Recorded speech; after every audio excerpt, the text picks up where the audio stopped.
India একটা দারুণ জিনিস লঞ্চ করেছে, ডিজিটাল কারেন্সি।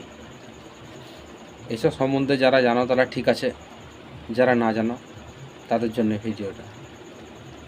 ডিজিটাল কারেন্সি ইউপিআইয়ের মাধ্যমে আগে পেমেন্ট হতো। একটা মাকড়সা জালের মতো ছিল, যেটা তৃতীয় মাধ্যম হিসেবে কাজ হতো। ফোন থেকে ব্যাংক, ব্যাংক থেকে আর একটা ফোন বা অন্য ব্যাংক, এরমভাবে হতো।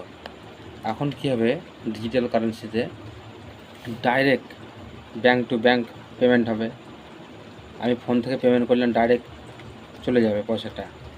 হ্যাঁ, কোনো সমস্যা থাকবে না। আগে কী হতো, ইউপিআই ফেল দেখাতো, সার্ভার ডাউন থাকতো, হয়তো পয়সা কেটে নিলে দেখাচ্ছে আমার এখানে কেটে গেছে, হ্যাঁ, কিন্তু অন্যজনের অ্যাকাউন্টে বা এদের পয়সা ঢুকে নিখো, এরকম ঘটনা ঘটতো। কিন্তু এখন তা হবে না, খুব ভালো জিনিস। আর একটা ভালো জিনিস কী হবে, যারা মাফিয়া, ড্রাগস মাফিয়া, যারা 2 নম্বরই কারবার করে, তাদের অবস্থা ঢিলাবে। কারণ এখন সবই ফোনপে বা গুগল পে পেমেন্ট করতে হয়।